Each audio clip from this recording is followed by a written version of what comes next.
Wapendwa watazamaji wangu, ni Nabii Mwonaji kutoka Nairobi, Kenya.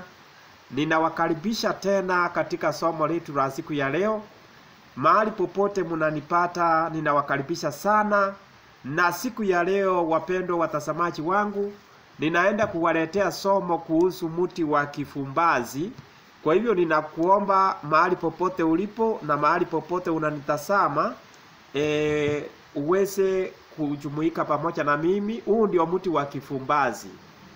Ninaonyesha hivi kwa sababu watu wengine wananiuliza, mti wa kifumbazi unaonekana namna gani, unakaa namna gani? Huu ndio mti wa kifumbazi. Ndio tunazungumzia hapa siku ya leo, na ninataka uangalie, utazame vizuri, kwa sababu watu wengine hawataki kuonyesha watu kitu wanachokifundisha. Huu ndio mti wa kifumbazi. Uko na harufu nzuri sana. Huo ndio mti wa kifumbazi. Mahali popote ulipo, mahali popote unanitazama, huu ndio mti wa kifumbazi. Huo ndio muinura.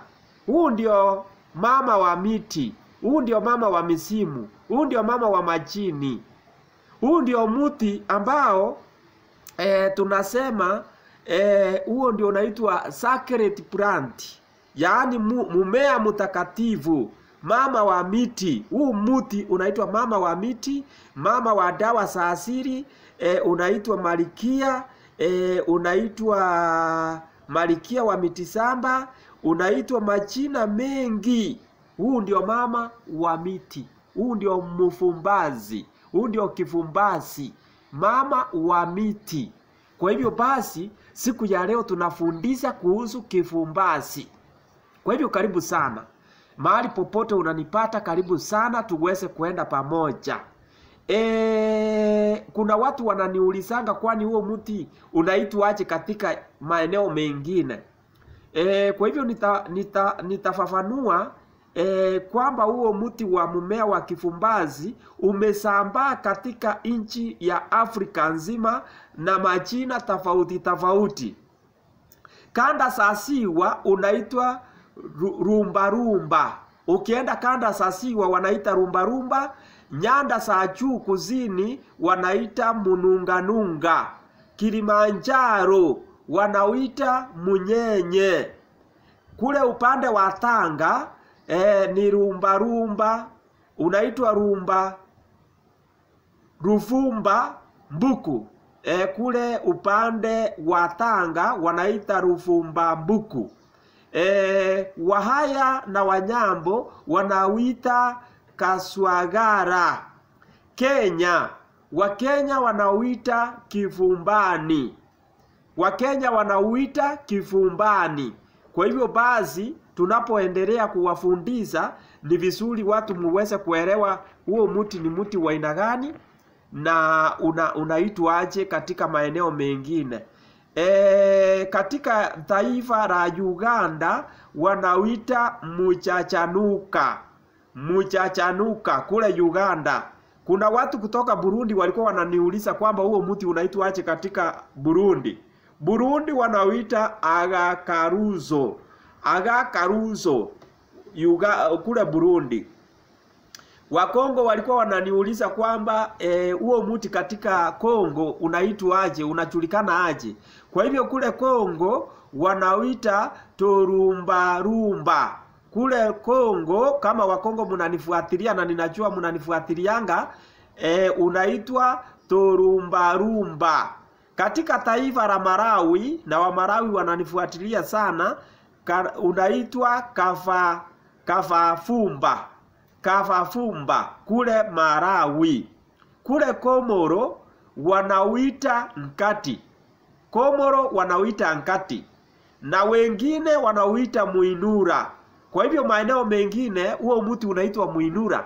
Maana yake huo mti uko na miujiza. Huo mti ni mti wa miujiza, ni mti wa maajabu. Kwa hivyo wapendwa watazamaji wangu, tunaposema muinura, huo ndio muinua mambo. Huo mti kama mambo yako yalikuwa yamekwama, yameanguka, yamesama, unainua.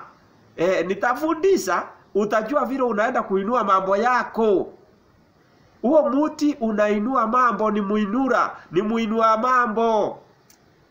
Kama ni nyota yako imezama, kuna vile unafanya, unainua nyota yako.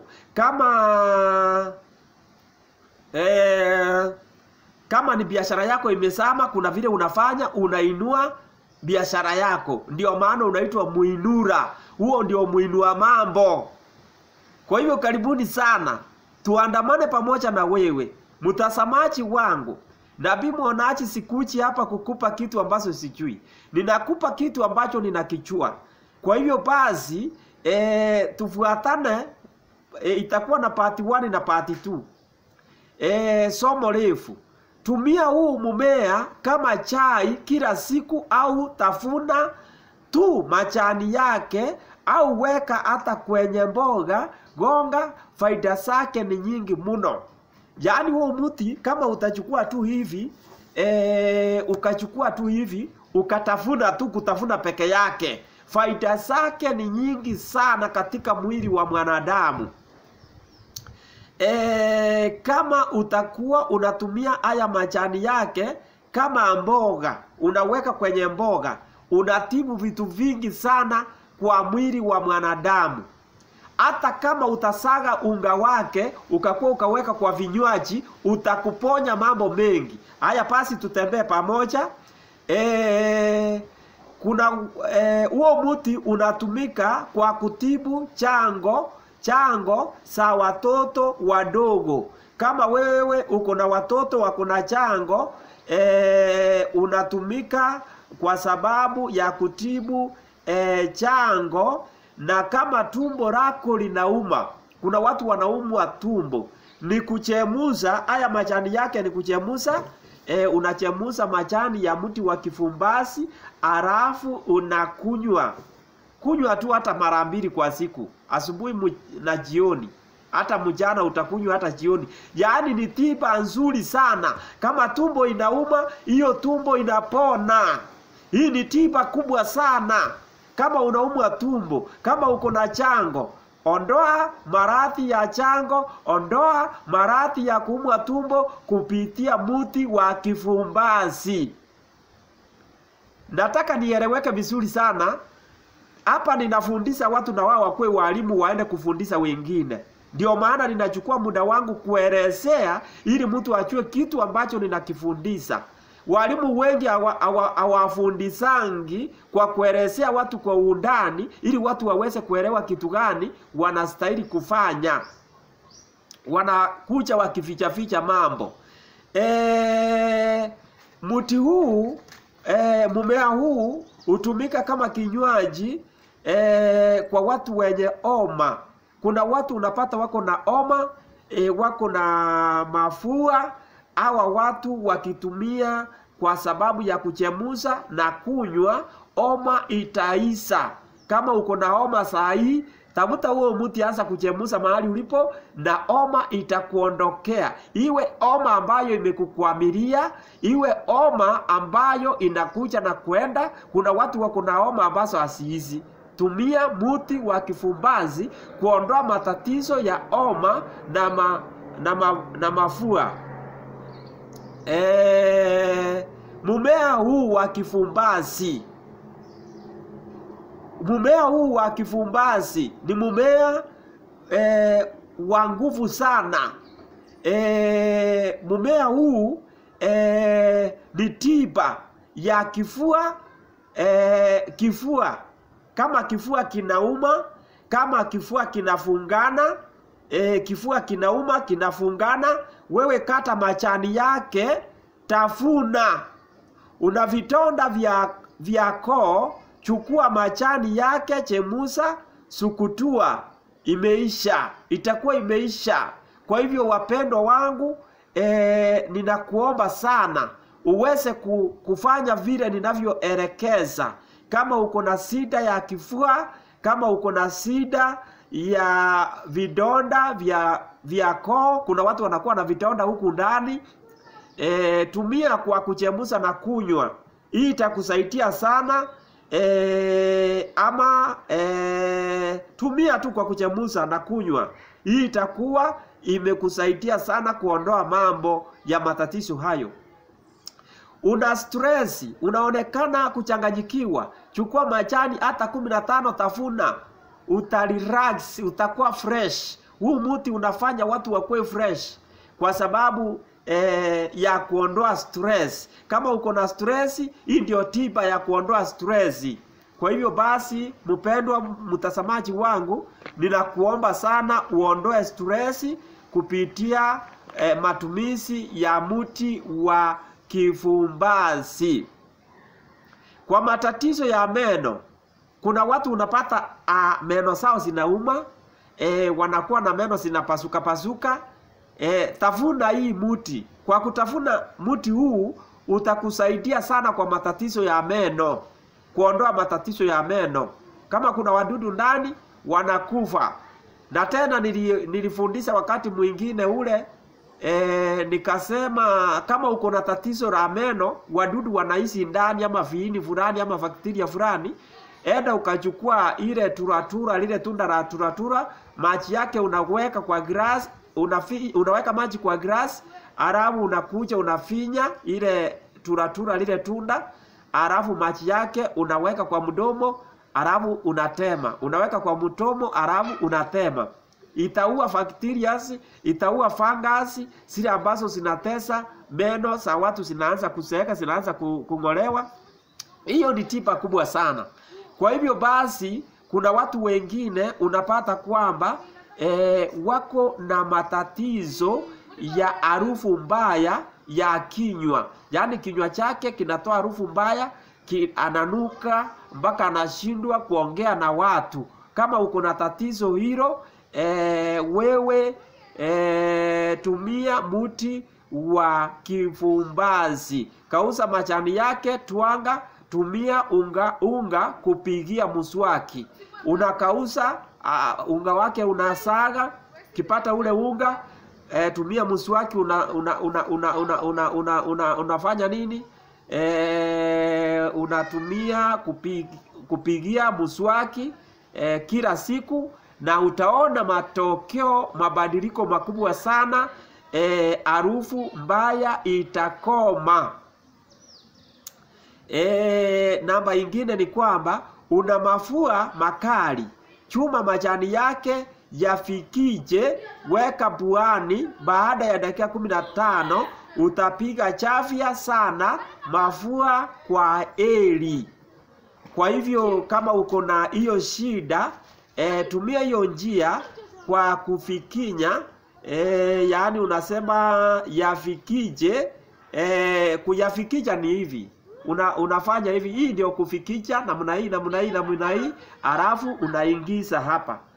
Unasikia iko na harufu nzuri sana. Baada ya dakika 15 sikikaa hapo, mafua kwa eli. Ndio tiba, hii ndio tiba. Namba ingine ni kwamba ni dawa nzuri ya kufukuza umbu. Kama kuna umbu zinasumbua katika maeneo yako, nilisaenda mchi kule Tanzania, Dar es Salaam, kuna mchi unaitwa Chanika. Kule maeneo ya Chanika, Rubakaya. Kule nikapata kuna umbu wengi sana. Kama kuna tatizo hilo maeneo ya kwako, wewe usiwe na shida. Chukua mti huu,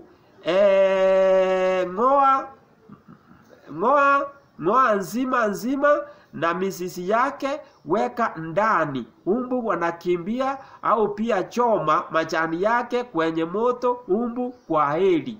Ukichoma ama ukiweka ndani, hata saa hii ikiwa hivi, ikiwa hapa ndani, hakuna umbu wataingia hapa ndani, kwa sababu hii inafukuza umbu. Ni dawa ya kuwafukuza umbu. Kama uko na tatizo hilo, litakuwa ni lenye kuondoka. Hii ni kipoko sana. Ukichukua majani ya kifumbazi, weka kwenye ndoo ya maji, fikinya humo, oga, mwili unakaa sawa. Sasa hapa ndio maneno iko. Huo mti ukichukua ukaponda hata kutwanga, ukaweka kwenye maji, ukakoga. Kuoga maana yake ni kuoga mwili. Hii ni kuoga dawa. Sasa kama uko na matatizo ya majini ndani ya mwili wako, kama umerogwa, kama umefungwa vifungo vya kichawi, yaani nuksi, mikosi, mabara, vifungo yoyote, ukitumia huo muti, kama kuna mapepo, kuna pepo chafu zinakutesa, kama kuna masetani na kutesa, hii inaondoa uchawi. Ukioga maji yake, hapana weka sabuni. Hii ni dawa, ponda ponda, weka kwa chombo, alafu enda oga mara siku 7. Oga dawa hii. Unaweza oga kwa siku mara 2, asubuhi na jioni. Kulingana na muda wa kuoga uko nayo. Hii itakusaidia kuondoa uchawi wowote kwa mwili wako. Na hii itafanya nyota yako kama ilikuwa imefungwa, itafunguka. Kama kuna mambo yako yamekwama, ukitumia mti wa kifumbasi kuoga, hayo maneno yatafunguka. Usiwe na shida mwanangu, mtazamaji wangu. Hii ni tiba kubwa. Kama kuna tatizo kama hilo, wewe tumia. Watu wengi wanatazama, badala ya kuchukua hatua na kufanya hii kitu, wanakuwa tu watu wa kutazama tu na kusikiza. Mimi nataka watu wafanye, waone matokeo. Kama mwanao ako na tatizo, muogeze hata mwanao kabla ya kulala, uone usingizi mtamu atakao upata. Kama kuna mtoto ambaye ana usingizi, tafuta huu muti ukaponda ponda, alafu kamuogeza. Kama halali vizuri, ana usingizi, akifika usiku matatizo yanakuwa, mtoto atakuwa mzuri, atalala vizuri. Kuna watoto wakifika usiku wana matatizo, wana ema, wanastuka, wanalialia. Tafuta mti huu, ponda ponda, chemusa, mtoto muogeze hii dawa, mtoto atakuwa vizuri sana, atakuwa mzima kabisa. Kwa hivyo basi, kuna watu wengine unapata wako na maumivu ya hedhi. Hedhi ni wakati wanaona monthly period. Kuna wengine haitoki kwa wakati, na ikitoka inatoka kwa muda mrefu. Watu kama hawa wako na haya matatizo ya monthly period ama nyakati za hedhi, chukua majani ya kifumbazi kwenye maji. Hakikisha maji yanadiririka rangi. Kunywa mara 3 kwa siku 7 kwa muda wa siku 3 ama 7. Na hilo tatizo litakuwa lenye kuondoka. Hata ukikunywa tu kwa siku 3 peke yake, ninakuhakikishia kwamba tatizo lako litakuwa ni lenye kuondoka. Kwa hivyo wale mko na matatizo haya, ikifika wakati wa hedhi, unapata mtu anaumwa hapa chini ya tumbo, anaanza kuumwa. Kwa hivyo nakuomba na wewe utumie ili kuondoa yale maumivu ya kuumwa wakati wa kwenda siku zako za kuona monthly period. Kwa hivyo hiyo itakusaidia sana na utapona kabisa. Matatizo haya utakuwa umeyasahau. Tiba ya miguu kuwaka moto. Chukua majani ya mti wa mfumbazi, unguza pamoja na majani ya mti wa mununganunga, alafu changanya na mafuta ya taa lita 1. Matumizi: utakuwa unatumia kujichua kwenye utakuwa